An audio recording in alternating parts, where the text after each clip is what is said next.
Hi, Scribe.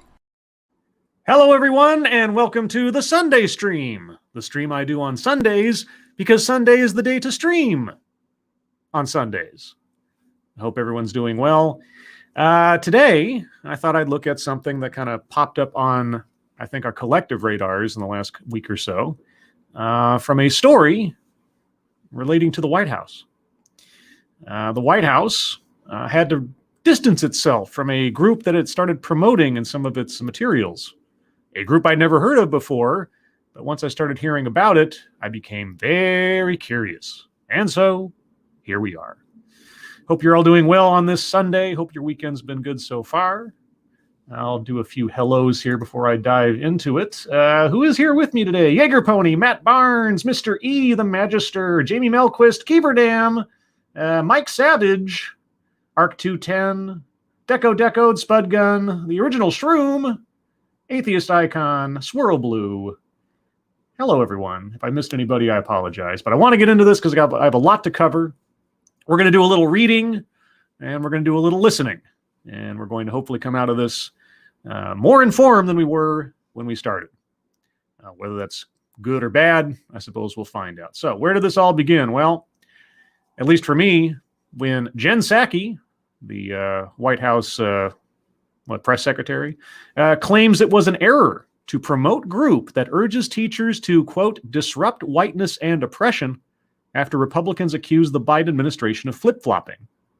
I'll just go over the bullet points here. Press Secretary Jen Psaki distanced the Biden administration from the Abolitionist Teaching Network, whose handbook was cited in federal papers. However, she said the federal government has no jurisdiction over individual districts' curriculums when asked about the document's impacts on Thursday. Top Republicans have lined up to demand Biden publicly denounce CRT, or critical race theory. The fallout comes after the Department of Education seemed to promote a group that champions the tenets of critical race theory in a federal handbook. An earlier Education Department statement said the link was made in error. Not quite sure how you make that kind of error. It seems like a relatively willful decision. A co-founder of the group, Abolitionist Teaching Network, is reportedly linked to two Department of Education officials through the officials' past places of employment. Okay, so you have this organization that was either promoted and or referenced in federal documents regarding education, and this organization has some questionable beliefs or initiatives that it's pushing. So, I guess the next question is, the most relevant question is, who are we talking about? Well, let's take a look. The Abolitionist Teaching Network. Our mission. Abolitionist Teaching Network's mission is to develop and support those in the struggle for educational freedom by utilizing the intellectual work and direct action of abolitionists in many forms. I have absolutely no idea what that means. And just for reference, I've only skimmed over some of the reading materials here. I haven't gone over it in detail, so I wanted to learn along with you. Now, this video here we'll be taking a look at in part soon, but I wanted to go over the website and one of their articles first. So what we do. Okay, what do we want to do first? Activists in Residence, Annual Conference, or Grants? Well, let's find out about the Activists in Residence. The heart of ATN, I'll just use that for shorthand now, rests on the network's Activists in Residence, or AIR. Okay, and the sites in which those AIRs organize. We are no longer accepting applications to be considered for the 2021 AIR cohort. We will reopen the application for the 2022 cohort towards the beginning of that year. Well, I can't wait. An activist in residence is a local organizer with a current or prospective focus on educational liberation. Activists in residence will lead abolitionist educational organizing in their respective cities, bringing together those who are looking to change their education infrastructures from ones that harm Black and brown educators, staff, students, and parents to ones that uplift them, their stories, and arm them with the freedom to become their full selves. Because without you, they do not have the freedom to become their full selves? Because of their skin color? Okay. Activists in residence will strategize and implement tactics for collective growth focused on Black and Brown abolition specific to education by strategizing alongside the director of AIR and other ATN staff and board members, engaging periodically with local teachers, staff, students, parents, and invested community members, and conducting an evolving material analysis of local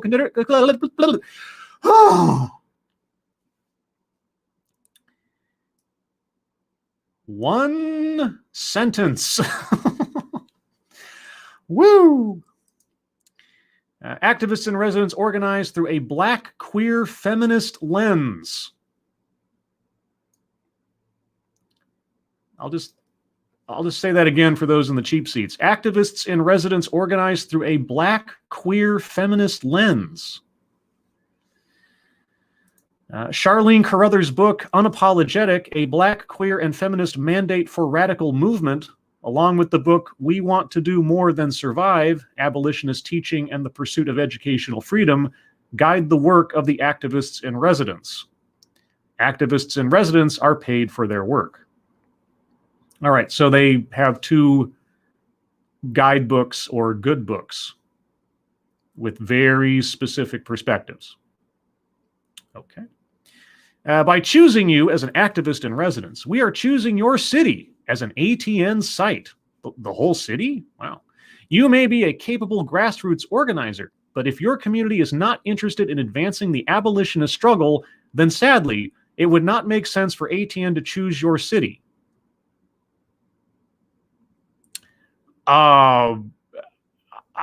I would argue there's not going to be a single city in this nation that is all on board with one perspective on anything. If you actually polled everybody in any particular city, I mean, I guess it depends on the size of the city, but okay. When ATN chooses you as an AIR, we are choosing to invest resources not only in you, but in your community. It is imperative that you have some understanding of your local conditions, groups, and potential sympathetic allies. Potential sympathetic allies. Well, if they're potential sympathetic allies, then I don't already know that they're interested in advancing the abolitionist struggle. And if I don't already know that they are interested in advancing the abolitionist struggle, then why would you choose my city? Because you need me to be able to tell you ahead of time that everybody in the city is on board. Okay, quote, if you are an organizer, teacher, student, parent, staff member, or concerned community member who doesn't yet have a community, please know that we are currently working on programming that will also help to benefit and support you outside of your activist in residence program. For now, please check our site for upcoming webinars and resources such as this Guide for Abolitionist Social and Emotional Learning and our ATN podcast. Guide for Abolitionist Social and Emotional Learning. I might have to check that in a minute. What will this work look like day to day? That's a good question. An activist in residence will do the typical work of an organizer, including but not limited to power mapping, canvassing, building groups and or coalitions, creating media and propaganda, planning events, and more.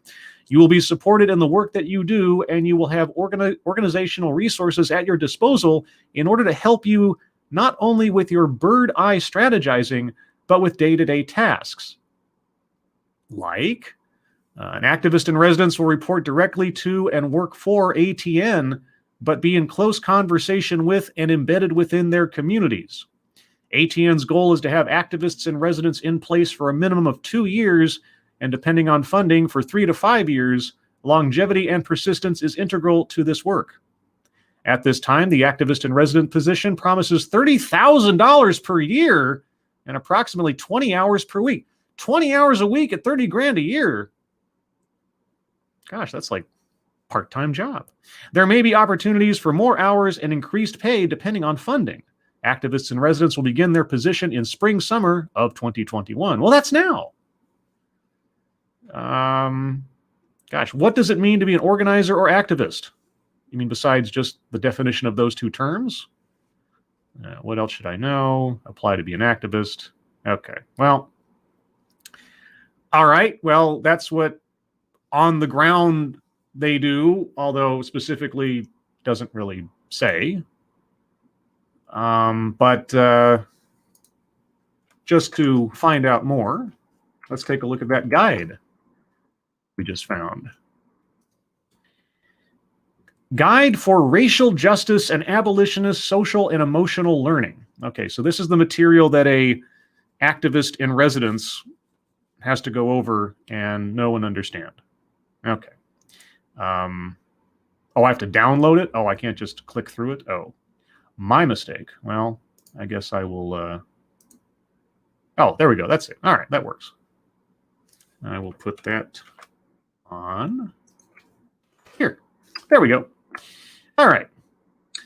Abolitionist Teaching Network's mission is simple: develop and support educators to fight injustice within their schools and communities.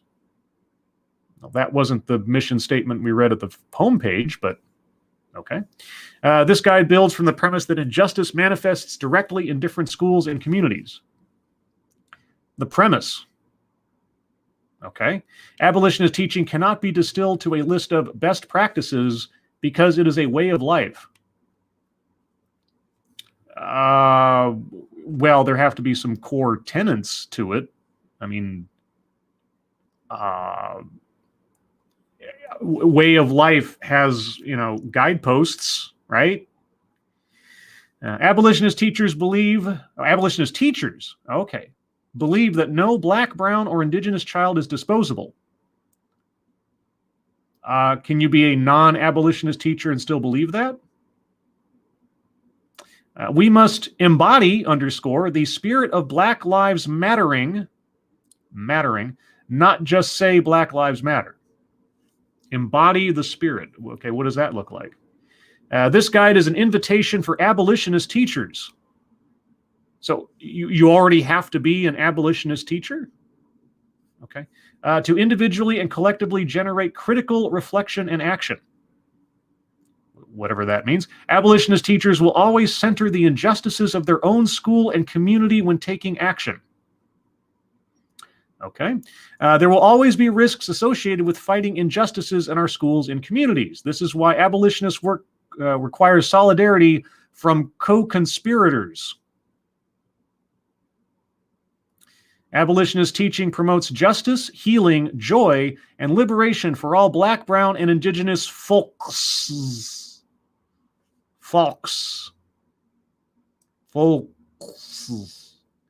Inclusive of all intersecting identities. Don't be basic. Okay.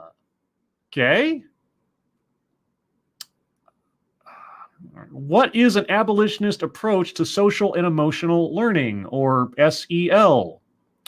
I'm dying to find out. SEL can be a covert form of policing used to punish, criminalize, and control Black, brown, and indigenous children and communities to adhere to white norms. Well, you need to tell me what social and emotional learning is first before I can... Okay. Most SEL standards are rooted in Eurocentric norms not to empower, love, affirm, or free Black, brown, or indigenous children. The practice of abolitionist SEL is critical, healing-centered, reciprocal in nature, culturally responsive, transformative, and dialogical. Abolitionist SEL models center vulnerability, healing, joy, and community, resist punitive or disciplinary approaches, and do not involve school resource officers or police.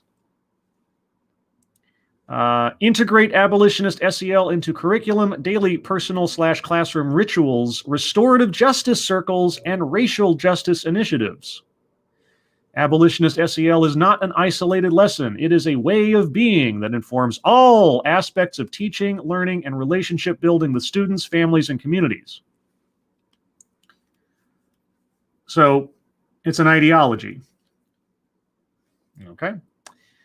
Ways to engage with colleagues in the pursuit of abolitionist SEL. Well, you still need to define what SEL is in this context. I don't even know what you mean by that, but heaven forfend I ask a question. Learn about the beauty, joy, and resilience of Black, brown, and indigenous folks and the complexity of the African diaspora, because not all Black folks are African American. Well, I at least appreciate that comment there, because that's often lost in a lot of conversations.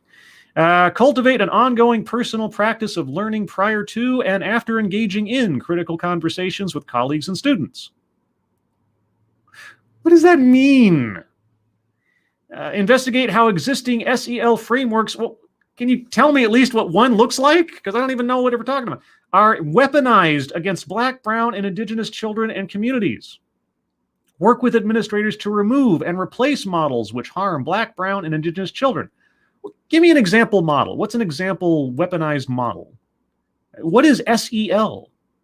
I mean, I could look it up elsewhere, but then these days, looking up an actual definition of something is kind of pointless when they keep changing what the definitions are, group to group and organization to organization.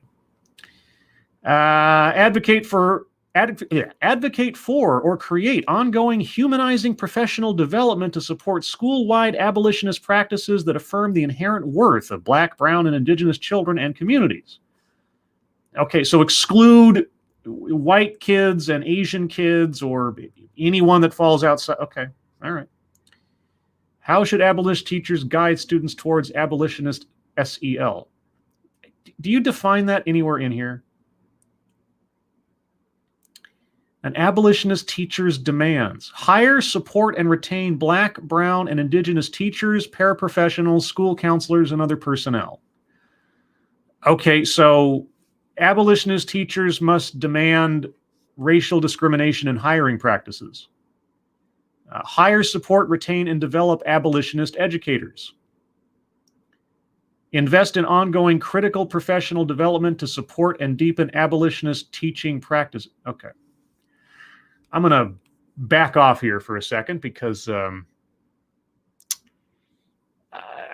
think it's starting to repeat itself, and I feel like I'm repeating myself as a consequence. So I am now going to jump to an article that is embedded deep within this website as a recommended piece of reading. And one of the things that actually caught my attention as we went over this on Lords of the Night the other night was that something mentioned in an article about this organization said something to the effect of that the website had something about therapy for white educators. And I was curious to know what therapy for white educators looked like. Now, if there is a more direct reference to that on the website, I didn't find it, but the first instance I found of that being mentioned was this article from Education Week by one of the founders of the organization, Bettina L. Love, who we will be hearing from directly shortly.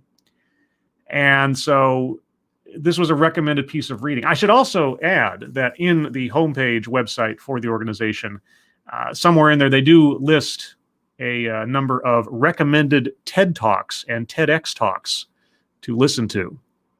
One of which I've already done a TED Excellence on by Kimberly Crenshaw. But I may be looking at that list in the future for inspiration. But let's find out. White teachers need anti-racist therapy. To confront inequality, you must first understand it. Well, I agree. In order to try to address a problem, you have to first articulate what the problem is. All right. And this is from February 6th of 2020.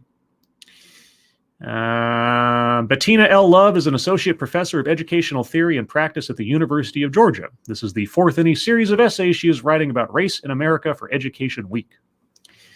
The overwhelming majority of teachers in this country want to help young people reach their full potential. Okay? Making that kind of difference is rewarding, and yet most teachers struggle to find joy. As far as I know, peripherally speaking, teaching is a tough racket.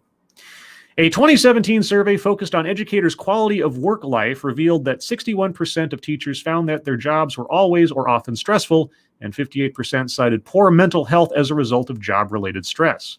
Teacher burnout is a significant problem, and research concerned with teacher wellness tells us that educators are also experiencing secondary traumatic stress as they take on the wounds their students bring to the classroom every day as a result of poverty, abuse, toxic masculinity, immigration struggles, racism, family mental illness, transphobia, and homophobia. I'm starting to notice a pattern here in sentence structure. And then we have a list of books and podcasts. Okay. To add more to teachers' already full plates, progressive school districts striving to be more equitable are asking teachers to understand how racism functions in their classrooms and to fight for social justice inside and outside of school walls. It may sound counterproductive to ask educators to do this work when they have so many issues to tackle every day. But many of their students' traumas are a direct result of oppressive systems and ideologies. Simply stated, teachers' work lives will not improve until educators enter the fight for equity.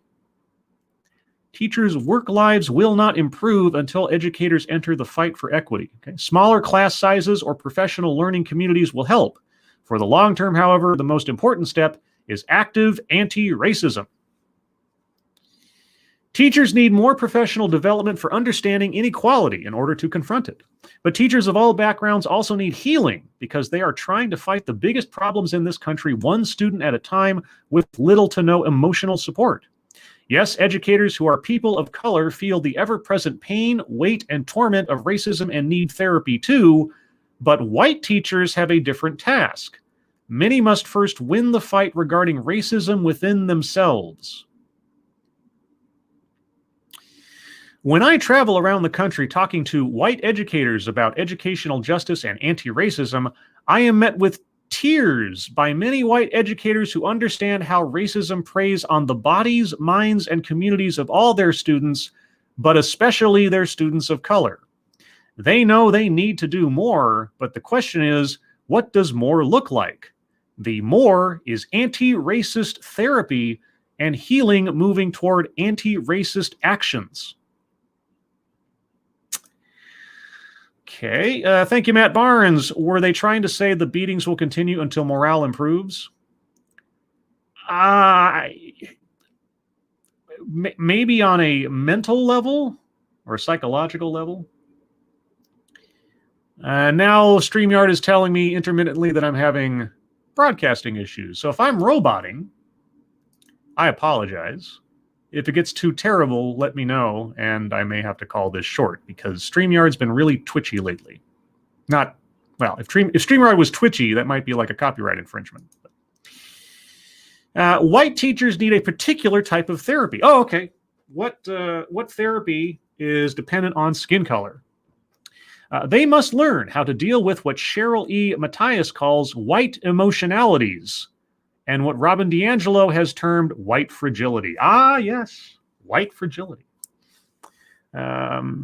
Emotions of guilt, shame, anger, denial, sadness, dissonance, and discomfort boil up when issues of race and racism challenge their sense of self. Well, I'll tell you what. If someone is accused of being a flawed individual or someone of low character, first and foremost, or the suspicion is imparted upon them thereof because of their skin color, can you imagine why someone either might feel guilt or shame or anger or denial or sadness or dissonance or discomfort? So the reaction someone might have of being accused of something that they have not done, conceivably, any possible emotional reaction to such an accusation is thus evidence of the presence of the accusation's target. Where have I heard such a way of thinking before? Might involve, I don't know, witchcraft or something.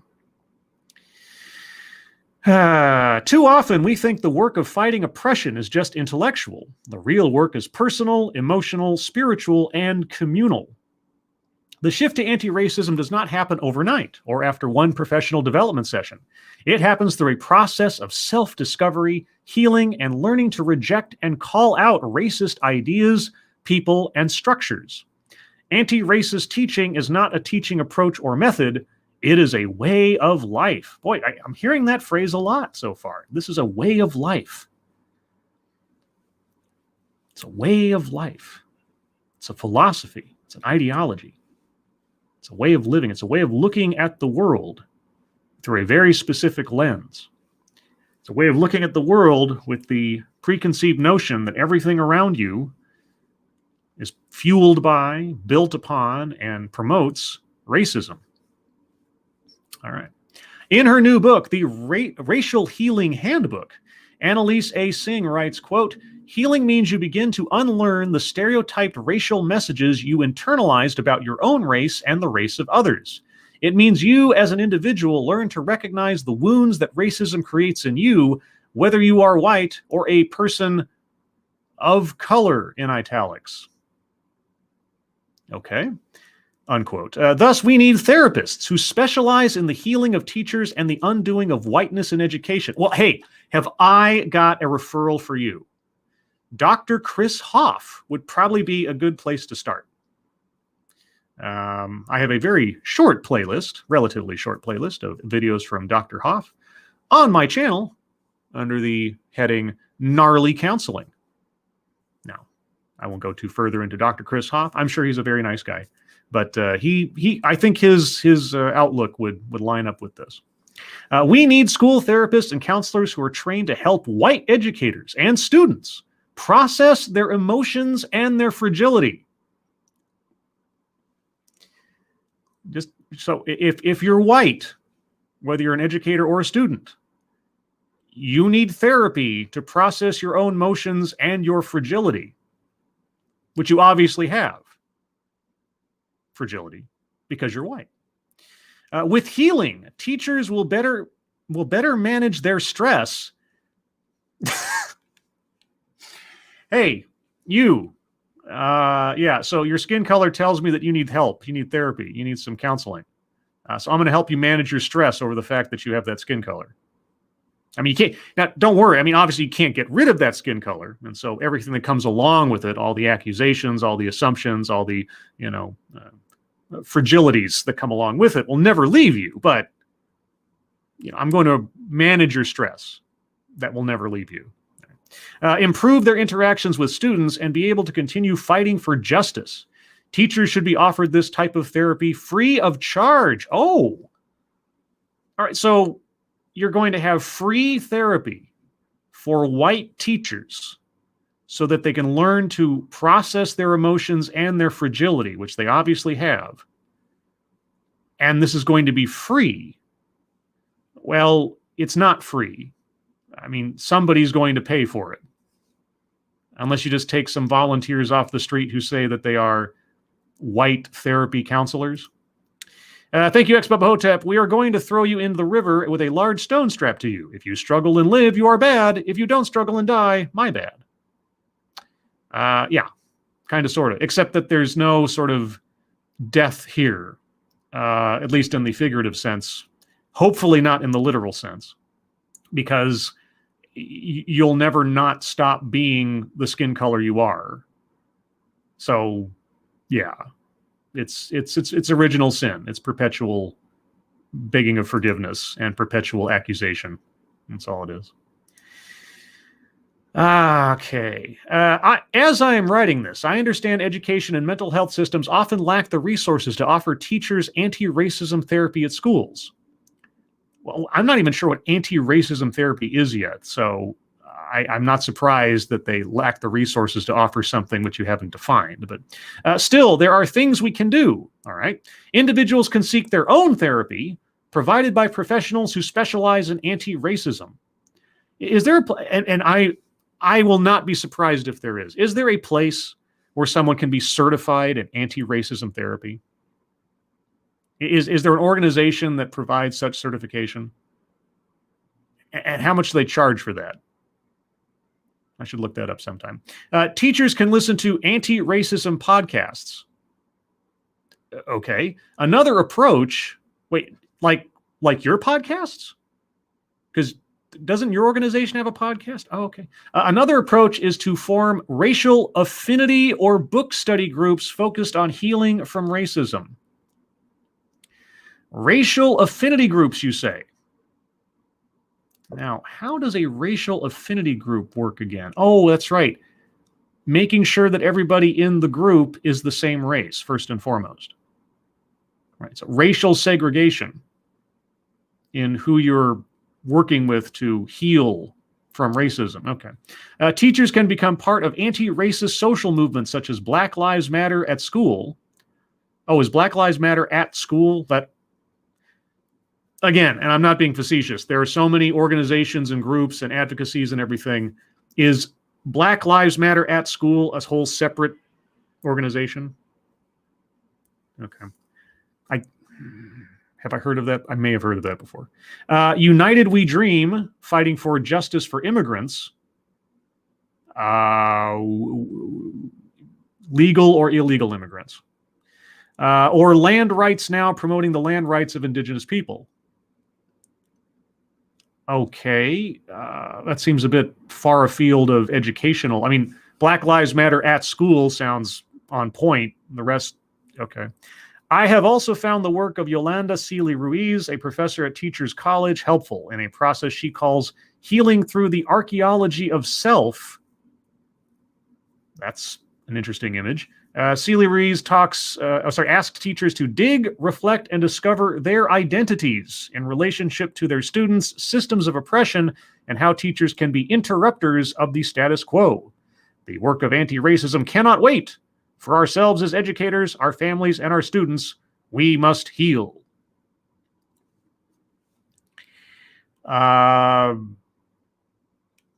Lots of non-specificity in that, but okay. I was curious to know what was meant by therapy for white teachers, or anti-racist therapy for white teachers, and I guess that's my primer.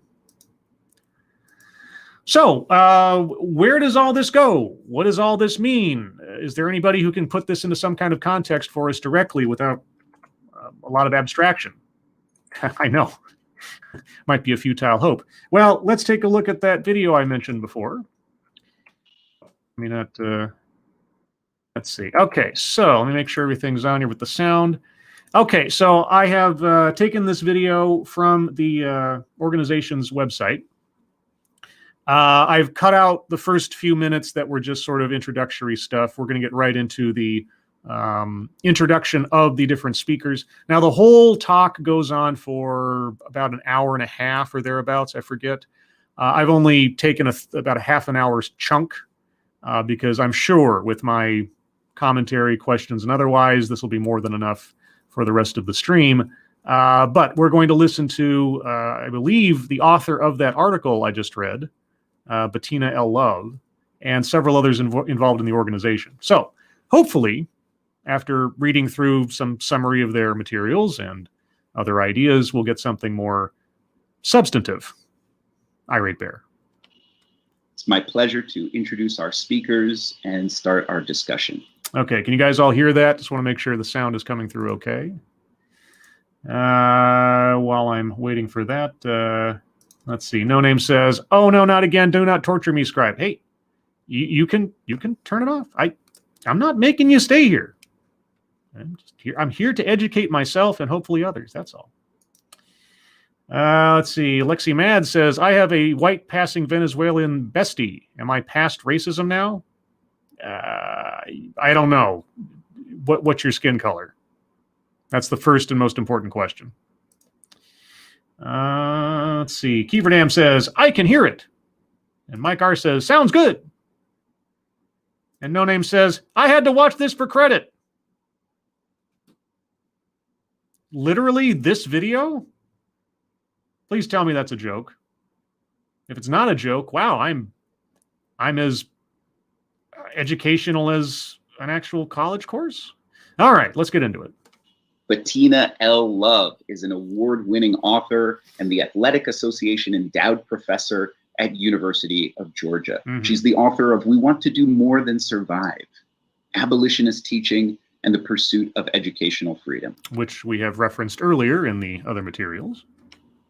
Goli Mohammed is an associate professor of language and literacy at Georgia State University. She also serves as the director of the GSU Urban Literacy Clinic. She is the author of Cultivating Genius, an equity model for culturally and historically responsive literacy. Framework, not model. Forward by Bettina L. Love. Okay. Cultivating Genius, equity framework. Culturally and historically responsive literacy. Okay.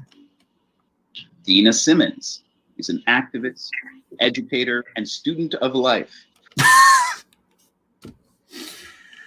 Okay, that last one. I've heard that used so many times, and it just sounds every time I hear it, and maybe someone in a specific situation could describe it more reasonably, but every time I hear it, it just sounds so pompous. I don't have another word for it. From the Bronx, New York.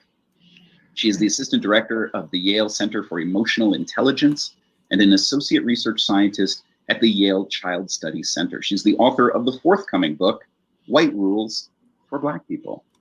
White Rules for Black People. Okay. Hello, everybody. How are you? What's up, Brian? Hi, Brian. So good to have you here. Did she just do Wakanda Forever? Oh, no. Did Dina just do Wakanda Forever, the Wakanda salute? What's up, Brian? Hi, Brian. So good to have you here. Dina needs to work on her microphone too, but oh boy. This is amazing. This is like a dream come true. I can't believe it's finally happening. I'm happy for Brian. Brian seems very happy. So on an empathetic level, I'm happy for Brian.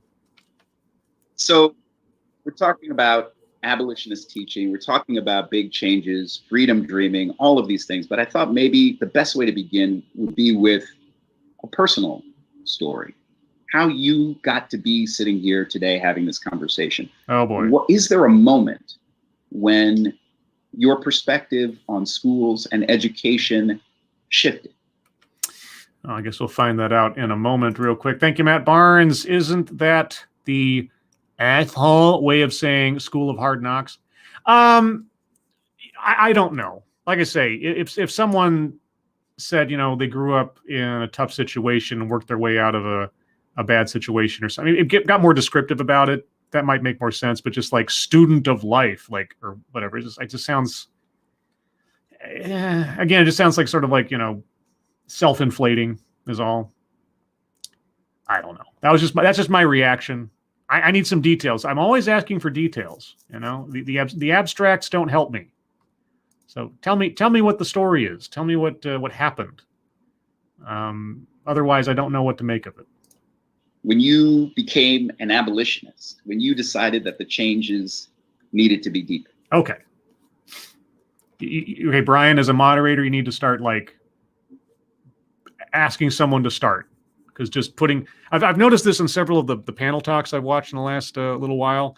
The moderator will just throw a question out there and then just sit back. And especially on these conference calls or Zoom meetings or whatever, it's like, okay, you need to tell someone to start. You need to go around the circle or something. Brian, pick somebody. Brian, pick somebody. Yeah. So when I thought about that question, I thought about my schooling experience. And so I grew up in upstate New York. I grew up in Rochester, New York. And I was a high school basketball player. Some would say star, but I was a high school basketball player. And I grew up in a very tight-knit Black community, right? I grew up in that community where you didn't really know white folks. You might have seen white folks at school as your teachers, but your neighborhood, your community, the people that you interacted with were pretty much Black folk who cared for me, who loved on me, who took care of me. I was in a community of folks who cared about me. Now, just as on a flip side, I've often heard the criticism laid out that, your average white person has probably never seen a person who wasn't white because they all grew up in white communities and have no idea, et cetera, et cetera. And that's usually used as a mark against someone that because they have conceivably or presumably not had exposure to anyone who was not of a different skin color than they were, that they thus believe the entire world is one particular way in the way of race. So I'm curious to see what she has to say here. Not that I haven't heard her make that argument yet. I'm just saying that I've heard that made several times as a rejoinder against white people in general. And so I'm curious what she's going to say about it here. And I went off to college, and my freshman year, I started to realize that I was the only women's basketball player in the class with all the male basketball players. The only... What? How could you be... What? I was like, I wonder what's going on. I couldn't figure out what was going on. Wait. You were the only women's basketball player in the class with the male... So your college didn't have a women's basketball team? Or I got to go back a second or two. I'm honestly confused here. What? Basketball player in the class with... No. Hold on. Sorry. And I went off to college, and my freshman year. Your freshman year. I started to realize that I was the only women's basketball player in the class with all the male basketball players. And I was like, I wonder what's going on. I couldn't figure out what was going on. So I went to the other women on the basketball team, and I asked them, well, what classes are you in? Wait, what? Okay, okay, she didn't say what class she was talking about, but she went to a class and the only basketball players in the class were male basketball players. Okay. Oh, biology, geometry. I mean, those classes sound interesting. Myself, I was taking indoor recreation for a semester, and I took outdoor recreation for a semester. I took first aid for a full semester. There's only so many ways you can do a tourniquet.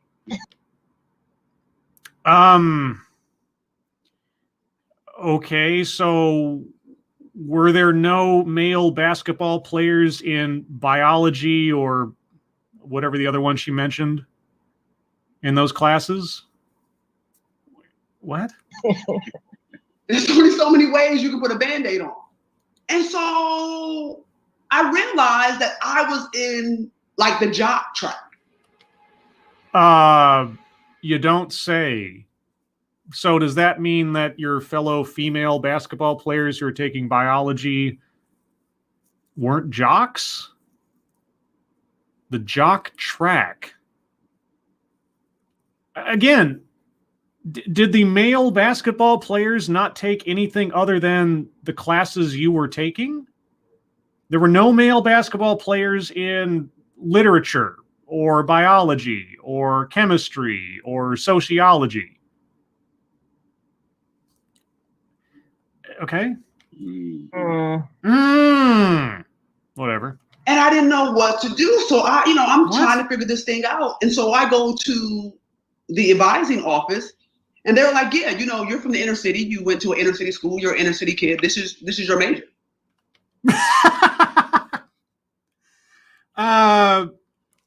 So you went to a counselor after you'd already selected your classes, and the counselor told you that this was your major because of where you came from. Am I getting the chain of events correct here? And at that moment, I was so pissed off. You chose your classes. Wait. I'm rubbing my eyes here. Okay, so you went to college. You selected what courses you wanted to take.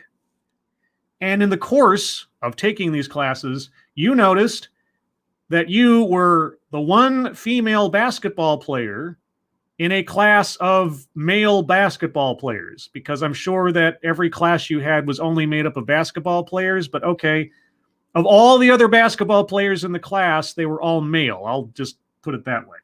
However many that was in particular class. And so you went and asked other basketball players on the women's team who had already chosen their classes, had conceivably already chosen their paths for majors and such, that they were doing biology and other things. And then you suddenly had a self-reflective moment where you're like, I'm on the jock track.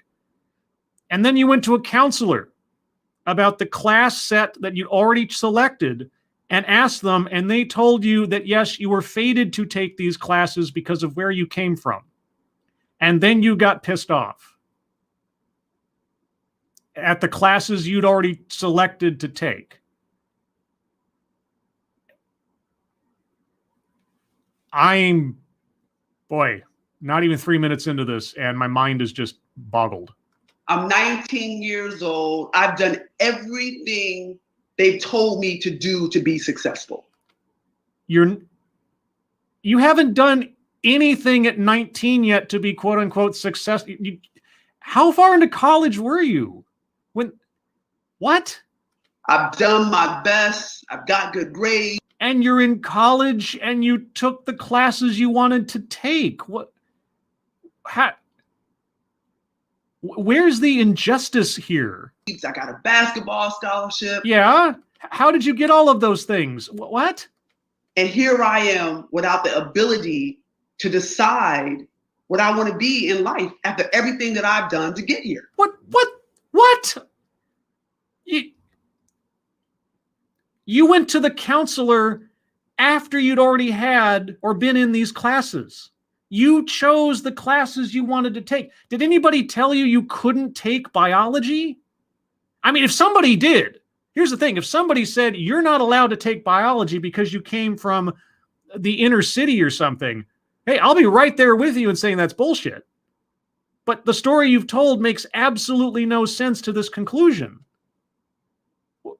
What? And at that very moment, I didn't know what I wanted to do. I didn't know what I wanted to become. You were 19. Nobody knows what the... Okay, well, I'll take that back. I mean, some 19-year-olds have a very clear idea of where they want to go. It's true. They are in the minority. 19-year-olds who have an exact, clear idea of what they want to do, where they want to go in life, and so on. It's true. That does happen. But generally speaking, if you're just entering college, if you're just getting your first classes, if you haven't actually had to select a major yet, maybe you don't know. So you were in good company at that point in life. But some counselor said, okay, I'm going to start repeating myself even more. I didn't know I wanted to be a teacher, but what I knew was I was pissed off. Pissed off because you chose the classes you wanted to choose? I would really love to have been a fly on the wall for this counselor meeting, because I really want to know what exactly was said, because this doesn't make any sense. And I was pissed off because it wasn't just one person telling me I couldn't be what I wanted to be. It was a structure in place. Well, wait. What? Okay, you didn't know what you wanted to be, and someone was telling you what you couldn't be. Which is it? And why did you selected those classes? You chose outdoors and medicine and all that. You did that. Nobody made you do that, right? That nobody would let me around. Nobody would see that I was more than that. Nobody could see that I was more than an athlete. You got an athletic scholarship to go study while playing basketball. Did they tell you what you could or could not study with that scholarship? I mean, maybe they, I don't know. Was there a requirement that said, you have to take these classes or at least have these prerequisites in order to qualify for the scholarship? Maybe some scholarships have that. But what? And that for me has just been something that has burned in me, for the last 21 years. I must really be misunderstanding what her story is, because the story doesn't make any sense whatsoever. I'm of how I was treated, even though I was trying to do my best. And luckily, I transferred and went to the University of Pittsburgh. Go Pittsburgh! And treated me like an athlete who was a student, and I was a student athlete. Okay, I know I keep dwelling on this, but my focus here is to try to understand. So when you went to this first college on a basketball scholarship, they were not treating you like a student athlete, even though you chose the classes you wanted to be in, and the only point at which you became suspicious of what was going on is when you noticed. There is a piece to this story that is missing, and it's driving me nuts. Did they make you take those classes? Is that what happened? Did they say, these are the classes you must take? If they did that, okay, well then I can kind of understand the complaint. If you had no choice in the matter. But I don't. So for me, that was really the turning point in my life, was realizing, oh, this is racism. But I'd known racism, but this is systematic racism. What? So the University of Pittsburgh didn't have that. The first school you went to was a racist school, but the University of Pittsburgh wasn't. This is the denying of me as a person and my dreams and what I want in my life because of where I came from. You didn't know what you wanted to. You just told us you didn't know what you wanted to do. So what was your dream? Crying out loud. And never seeing my ability because of where They gave you a basketball scholarship. You got there because of your ability. They recognized your ability and gave you money for it. What are you talking about? I came from, and because of the color of my skin, and because of the schools I went to, and because of who my parents were. Why did they give you free money? Okay, it's not free because you have to actually perform. I get that, but all the same, you got a scholarship on the basis of your talent and skill and ability. They recognized your ability in sports as an athlete. And because of my class and all of those things being denied. And so that was a big turning point in my life that really got me into these ideas of justice and equity and what does all that mean as a 21, 22-year-old person. Wow. Wow is right. Well, heck, in fact, it might even be. Wow. Wow. Okay. Our next story, I guess. Yeah. For Goldie? Well, when I think about where I came to and how I came to my abolitionist spirit and me as an educator, at first I feel like I got to rep Gary, Indiana, because we got Rochester in the Bronx on the phone. So it all started in Gary, Indiana. All right, let me just say that. I have a sort of a distant idea of the situation or the history of Gary, Indiana. So, yeah, rough town, I think, might be an understatement. But I remember as a child reading the Quran, and as a Muslim child reading the Quran and reading a hadith. It was this particular hadith and a hadith is like a story or a tradition in Islam. yeah, it is, and also can make rules and conduct and guide people into behavior and such. And are there any hadiths regarding homosexuality by any chance at all when you're talking about, justice and equity and so on? But there was a particular hadith that said that there are 3 ways to respond to oppression. Oh. The first way is to respond with your hand or with your body, like through protest. I wonder what would happen if a gay woman decided to take that stance in a Muslim country. If you're unable to respond with your hand, to respond with your tongue, to speak out and talk out and write out against the wrongdoing or the oppression. Same question. And if you cannot do either, the third response is to feel that it is wrong in your heart. So keep it to yourself. Don't say anything. Yeah, that's probably the safer path. And as a child, that just struck me. It's like whatever I was set out to do, whatever path toward freedom, the freeing of myself, the freeing of others, I knew that there had to be multiple. That really struck me. Like, how can I respond to oppression? How can I not be silent? Because there are some people, now in Islam, the third is the weakest of faith. Because you can't just go in life feeling that it's bad. You got to do something, right? Yeah. Yeah, you got to do something. Okay.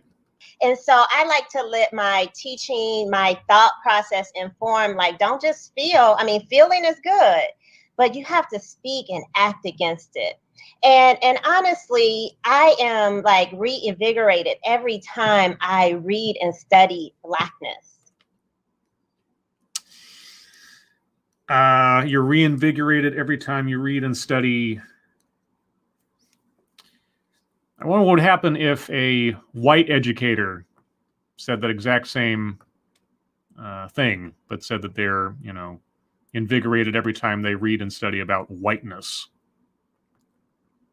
That charges me today as an educator and as a teacher educator to continue on this path toward abolitionist teaching, because I get so excited when I study the models of humanity that our ancestors had laid before us. Blackness is so brilliant, it's so beautiful, and it's like I fall in love with it every day.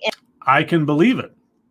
I'm still a little unclear about what abolitionist teaching means. When I think of the word abolitionist, I mean, historically speaking, you're thinking about somebody who's abolishing slavery, right? But just the word in and of itself, abolition, abolishing, getting rid of. So when I hear abolitionist teaching, what are you getting rid of? Is it the anti-racism part? Abolishing racism? I mean, I'm assuming that's what it is. But it sounds very, all by itself, it sounds like a very destructive notion. Right? It doesn't sound like it's creating anything. It sounds very destructive. Now, maybe that's the point. I would appreciate somewhere in here if our moderator asks them to define their terms. I'm always asking for a defining of terms because I rarely understand what people are talking about until they tell me what they're talking about.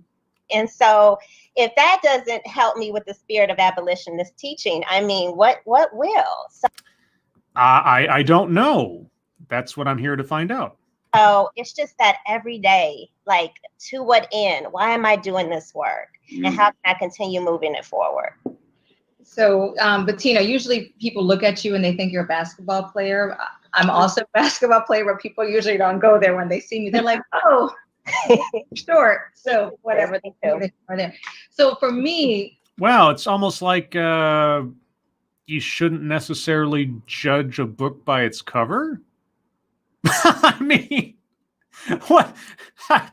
Oh, come on now. That's old-fashioned thinking. We're all far more intelligent now that we have a philosophy that does the opposite. I'll share 3 different moments, right? The first moment is when I was in first grade. So I went to school in the Bronx. I went to a Catholic school, and I'm a twin. So there's someone else walking in these streets looking as cute as I am. So I'm just teasing. Anyway, so I'm just teasing. Are you jealous of your twin sister? That sounded like repressed jealousy or something. I don't know. I'm not a psychologist, but I do own a couch. So Dana and I did kindergarten together, and then we went to first grade. They split us up. Mm-hmm. And back in the day, in my Catholic school, there was a fast class and there was a slow class. Yeah, there was. I mean, there was a special name for it in my my elementary school, but yeah, there was a quote unquote the gifted class, and then there was the rest of the classes and everything. I ended up in the gifted class. It was no blessing, trust me. You don't end up becoming a popular kid in school if the other kids think you're getting special treatment, or you're being put on some kind of higher pedestal, when in fact all you're getting is advanced learning materials, like having to do pre-algebra in 6th grade. Oh yeah, what a gift that was. It was called that. Everyone knew that there was a fast class and there was a slow class. You know what class they put me in? The slow class. Oh no, where did they put your sister? Because the teachers did not know how to tell the difference. The teachers did not know how to tell the difference. Well, I mean, I only got into that because of some testing. They did some kind of testing when I was in 1st grade and decided that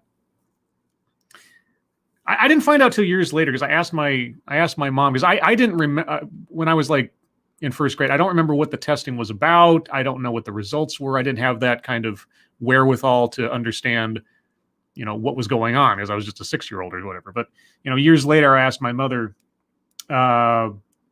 what did they tell you when they said, hey, we're going to put your kid into this this different class, what was the reason they gave you? And my mother said, well, they told me that apparently you can understand things faster than your normal person. And that's always stuck with me, because here I sit and I have absolutely no idea what's going on in the world today, and I'm completely confused all the time. So for efficiency, they separated us, not for equity. For efficiency, not for equity. Are you sure your sister didn't just test higher in things than you, because being a twin doesn't mean you're exactly the same? There's a tension between equity and efficiency. So I remember being in this class as a little first grader being like, yo, everybody's out of their seats. Like, there's some mess happening in a closet. Like, I'm a first grader thinking these things. And every day I protested with my mother. I said, I was the valedictorian. Y'all, I was in first grade. I was like, I am the valedictorian in kindergarten. I don't know why I'm in the slow class. I mean, I guess it's not impossible that your ego could have been built up to a degree as a kindergartner to have the wherewithal to want to demand. Okay, all right, I'm wary of the truth of this story, but all right, proceed. But it was because they could not tell the difference. And so my life could have been different had I stayed there, because you were trapped. I would have been trapped. I made my mom walk over to the school. So wait. The teachers couldn't tell the difference between your brilliance and your not brilliance at age 5 or 6 or whatever first grade was. But you knew at 5 or 6. Okay.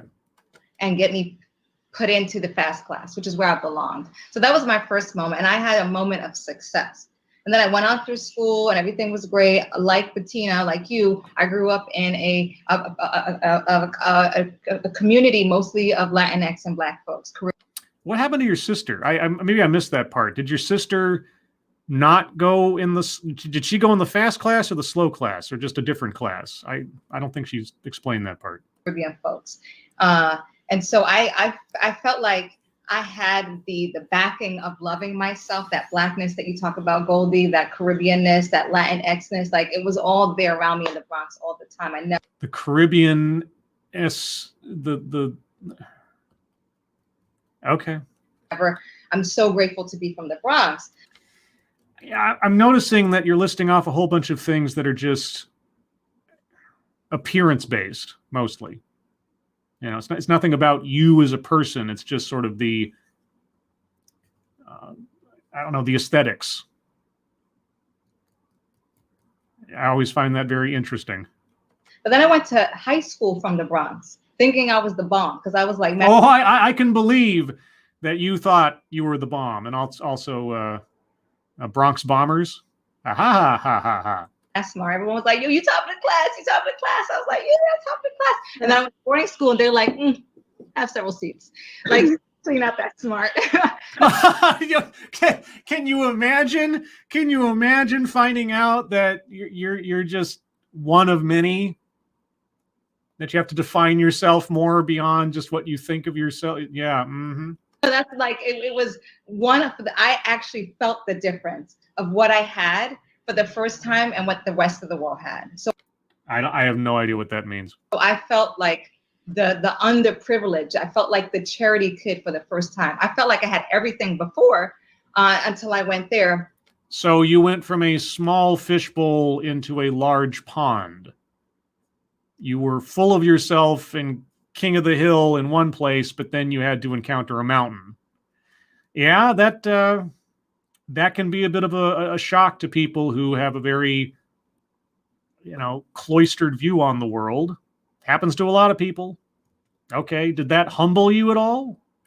And the messages that were constantly told to me through how people, my tone was policed, how my clothes were policed, how my speaking and the adverb versus, like, everything was policed. And everything was policed. I don't know what that means. I mean, did you move from a place where you had a very good handle on things and things were more laid back to a more structured environment where whatever you were doing was not passing muster in these other schools or something? Everything was policed. What do you mean? So what I learned there was I wasn't enough.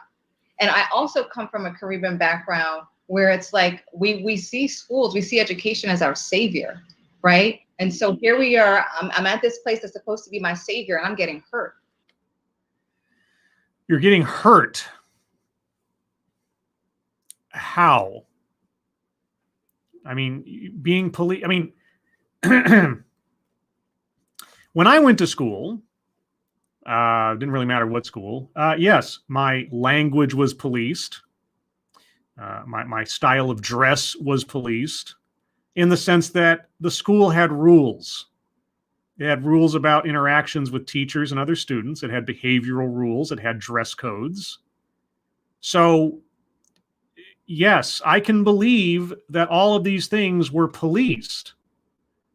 But were they policed just for you? Or were there a set of standards that were set for all students and you just decided to take personal exception to them?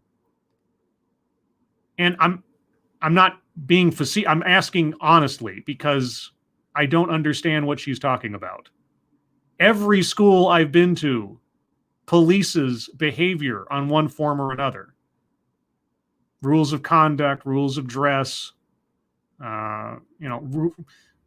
rules of behavior and onward. So I do not know what she is talking about. By these places. And so I was like thinking about sort of the disconnect, right? The inequity, and the... Was it inequity? Were you being treated directly different than other students in regards to this quote unquote policing? Or were there a set standards, a set of standards that all students had to adhere to, and you just decided to take personal exception? Was that an inequity, or were you being equally treated and just decided to feel like you were a victim? Honestly.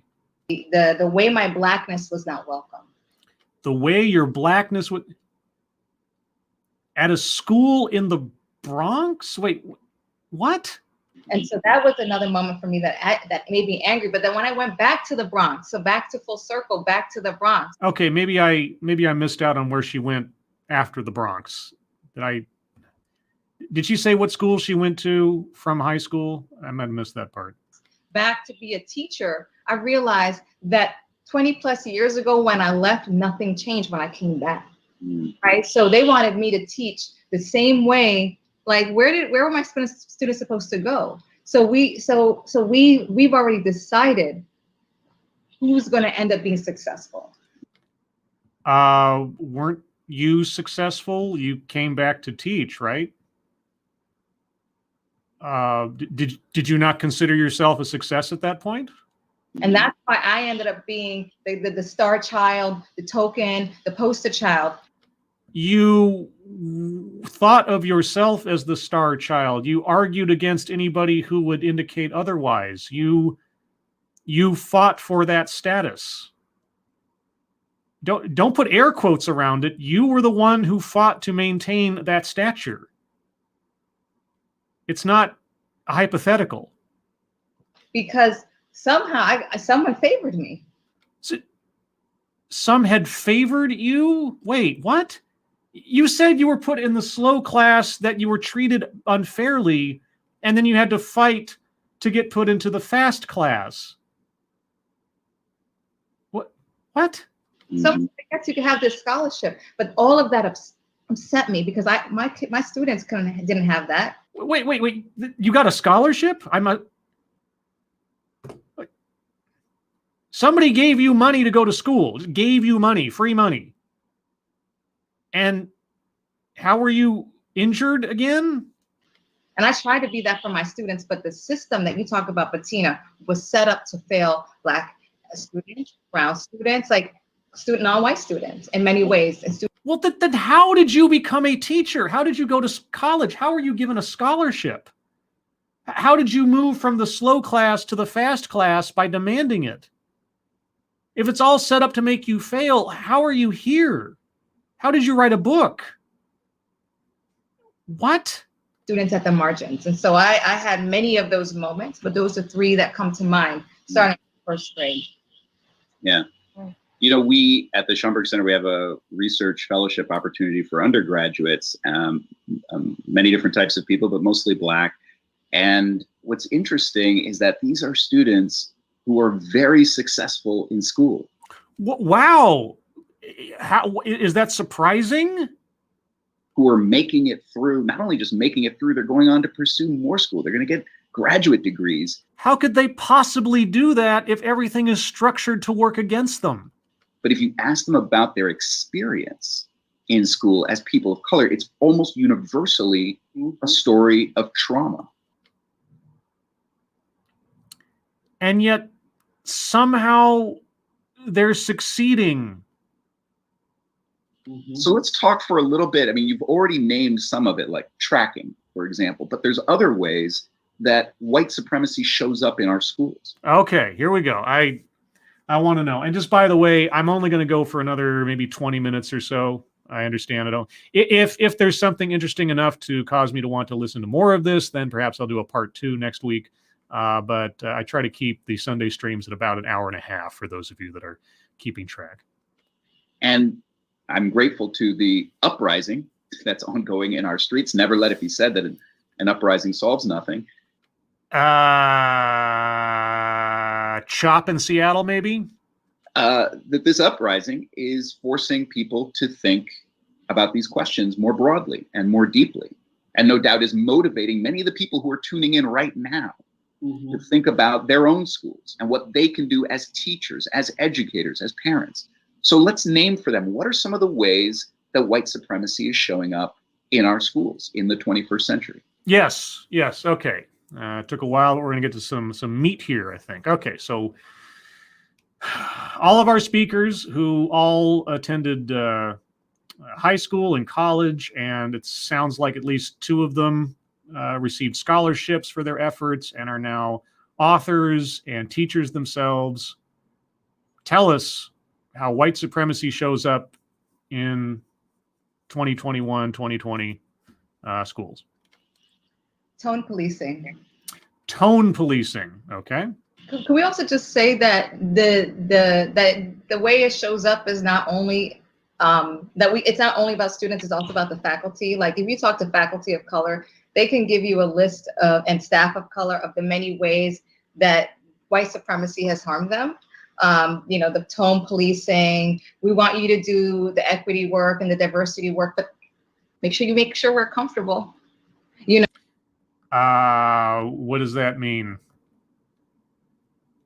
Does that mean like not telling kids that they are inherently bad because of their skin color?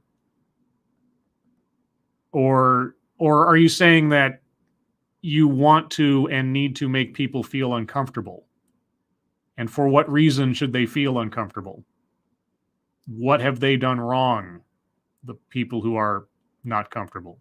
So there's all of these different ways where you get tokenized, right? So like, hey, could we use you, right? So now you're the poster child, and how much danger it is to be lifted up when you're needed, right? You feel sort of objectified. Yeah, golly gee, imagine being objectified when you have an organization that we just read that recommends that teachers demand that staff and faculty be hired on the basis of their race first and foremost. Can you imagine being objectified over your skin color, being valued before anything else on the basis of something that says nothing about who you are? Can you imagine that? There's just so many ways that these institutions harm us. And then they're like, get up. I gave you a gift. What do you mean you're not grateful? I mean, I liked you when I gave you a scholarship, right? So they it's a sort of like, yeah, I gave you money in order to go off and do a thing. Or there were some prerequisites around gaining the scholarship or maintaining it. And you agreed to those terms. Or you accepted the money. And then they have expectations of you if you want continuing support. Yeah, imagine that. Like, I'm in charge of you, right? That what hasn't changed is the mentality of slavery.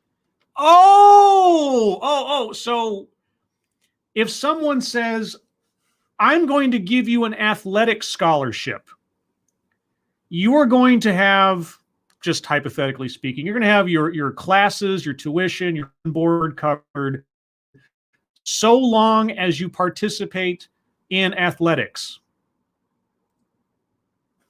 Do you agree to these terms? Now you're a slave. Got it.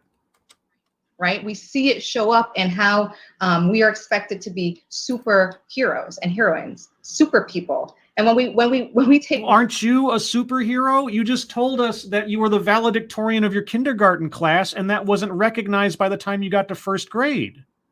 Weren't you demanding to have your status recognized? Weren't you demanding to be up and above all the other kids who were like out of their seats and running around and being all crazy? Are you having something imposed upon you, or are you demanding such recognition? one day off, it's like we're lazy, right? These are different like this. So then it's the narrative of the single narrative of Blackness. Oh, you're lazy, you're loud, you're angry. So all of, I never really hear about that stereotype except from people who are accusing other people of possessing that stereotype or believing in that stereotype. Maybe that's just me. It probably is. these ways are ways that white supremacy show up, and it's insidious. There are ways that it shows up. Insidious? Insidious. I mean, I will not deny the poverty of my vocabulary.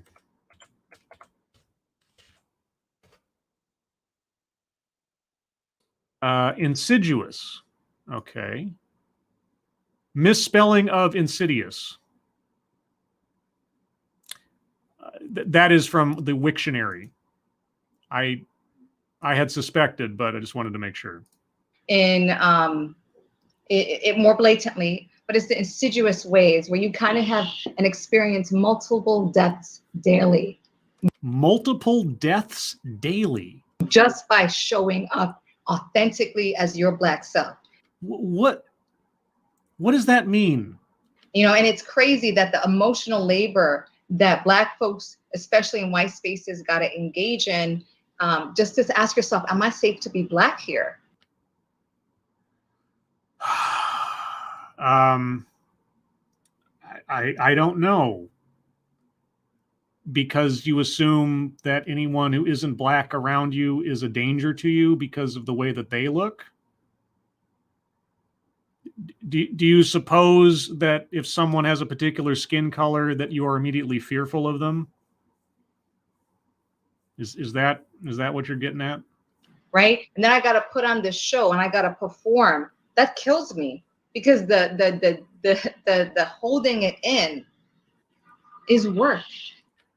Okay, so you're presuming that someone is going to think a particular way about you because of your skin color, because of their skin color, and so you put on an act to satisfy what you think they want of you because of your skin color, because of their skin color. It's laborious. It's killing us. And so, I mean, those are just some things that come up for me right now. And I say this too. I just last week I experienced a hate crime. Well, okay. Last week you experienced a hate. Well, all right. So just being here. You're going to tell us what it was? Is labor for me, right? Just being here is labor. Well, I mean, I guess on a literal sense, sure, you're having to go somewhere, you're having to speak and participate, and that's a kind of labor. So, yes. But so, wait, in this activity, are you experiencing white supremacy right now? Is it Brian? Is Brian's presence doing that to you? Would you feel better if Brian excused himself? Is labor for me. I've been crying. I've been scared. I've been re-triggered from like growing up in the Bronx and being scared. Maybe you should talk to somebody. Because I'm speaking my truth about racism. about my experience and my truths, it happens in those blatant ways and those insidious ways of like policing, tone policing, correcting, over managing, over surveilling. It happens to adults and it happens to children. So and it only happens to you because of what you look like. No one else could possibly feel that way at all, and if they do, it's illegitimate. Is that what I'm getting? But that's what I'll say for now. Yeah. Okay. Yeah, and it's like, where does it not show up? Where does it not show up? I don't know. Where does it not show up? Or is everything ruled by white supremacy? Lady who is an educator, went to college, wrote a book. I don't know. Tell me. That's the question. It shows up in our curriculum implicitly and explicitly. Our curriculum is dated, is white, it's offensive. It's dated, white, and offensive. Okay, well, how would you change it? I don't know if we'll get to that in the time we have left, but I'm curious to know. Our children cannot breathe in our curriculum. They can't live and learn freely. The curriculum isn't responsive to their histories and their identities and their desired future selves. It shows up in our hiring practices, in our interview questions, the questions that we ask. I am so tired of hearing the questions like, why do you want to be a teacher here? Why do you want to be a teacher here? Okay, why is that a bad question? You know, give me 3 challenges you have as a teacher. I can't think of an instance where I went to go to interview for a job where I haven't been asked something to the effect of, why do you want to work here? Or what caused you to apply here? Or something like that. I can't think of an interview where I wasn't asked of how I resolved certain problems or how I dealt with this, that, or the other.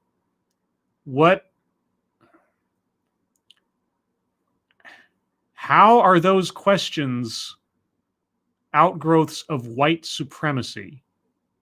I'm asking honestly. I'm not sure I'll get an answer, but I'm asking honestly. I want us to ask more direct, more explicit, more Black-oriented questions. More Black-oriented questions. So you want to fight against white supremacy that is inherent in hiring practices by switching out completely non-racial, ambiguous questions with focused, racialized questions. Please give me an example of a Black question. To teach Black students, right? How does anti-racism show up in your math curriculum? How will you teach grounded in Black excellence? Because you're teaching 90% of Black students. It shows up in our lack of recruitment and hiring of teachers of color. And this is problematic for our teacher ed programs, right? Our admissions process oftentimes exclude or don't invite people to even be teachers who look like us, or we use things like GRE and other test scores to exclude them from being teachers, or we teach folks like Vygotsky and Dewey like they are just the models of educational success. I don't know who those people are she referenced, but I recently did a video or a stream where I looked at some cultural competency videos. I think one was from PBS, because cultural, I think it's cultural competency and cultural intelligence or cultural proficiency. Those phrases are sometimes as concepts used interchangeably with elements of critical race theory. And so I was curious to know how those related and that kind of thing. And the one part I remember from the PBS portion of that one was that the lady in charge of, I think it was diversity and equity or whatever in the school district, was saying how difficult it was to find Black male teachers, or how difficult it was to recruit Black male teachers specifically. she never, they never gave us more information on what she thought the problem was, but it certainly wasn't for lack of trying on their part. So I was always wondering from that, and of course from our speakers' comments here, why is it so difficult? If that is your goal, if your goal is to first and foremost hire people on the basis of their skin color, and I guess secondarily on the basis of their gender, what is the problem and how would you solve it? And if you did attempt to solve it, would you get the result you wanted? Because that school district in that one video, that one example, I think it was a California school district, they were having a problem. We never found out what it was or if they knew what the problem was. But anyway, so I think I'm going to start wrapping up, guys. Bit overwhelmed. For the record, I'm stopping this particular video at 17 minutes and 50 seconds. So if I decide to pick it up next week, that's where I'll start off. I will now entertain any questions or comments you guys have for the next couple of minutes, and then we will call it to a close. What did you think of this so far? Do you have anything to say about the Abolitionist teaching network material that we went over previously? Let me flip back to something less pause gamey for a second there. That makes it a bit better. So let's see. Spudgun says, Scribebot, you are a brave man. Curious, not necessarily brave. Let's see. Let's see. Mike R says, Goldie gave us a lot to unpack. There's a lot to unpack here because, when someone's just sort of talking off the cuff and everything, I don't necessarily expect every detail or everything to make 100% sense or anything. But, when certain stories are told or certain examples are given and there's a lot left hanging or unsaid or undefined, the curiosity, the questions, the confusion bubble up a lot more. So, Kira Dam, Scribebot, I guess the question, why should we hire you, is racist? That's the thing. Even if I disagreed with her, I am dying to know why she thinks those two questions that she outlined are inherently outgrowths of white supremacy. Like, what does she think those questions are doing? And then on the reverse, which maybe she'll get to later on, but I'd be surprised. What is an appropriate question to ask? What is a Black-oriented question to ask that she would approve of? It's one thing to be told that there's a problem. Again, it's another thing to actually, hear what your solution is or to describe how you would solve it. Lexi Man, Scribelight, why do you ask the video questions as though they will answer you? I know. I'm just voicing my curiosities, where my mind goes and things like that. It has been the case on several occasions that somebody's brought up something in a video that I completely, confused about, and then I'd go on and look it up, and it would lead me to more information on something else, and then I'd find something else to think about. So yeah, it's kind of the train of thought. My boundless curiosity. Let's see. Bridget, these people are highly entitled, expecting the world to explicitly cater to them and their idea of the world. Immigrants from Africa are highly successful and don't expect anyone to cater to them. It's all person to person. It doesn't matter what your skin color is or anything else. You can have a completely self-centered white person. You have a completely self-centered indigenous person. It's the monolithing of everything.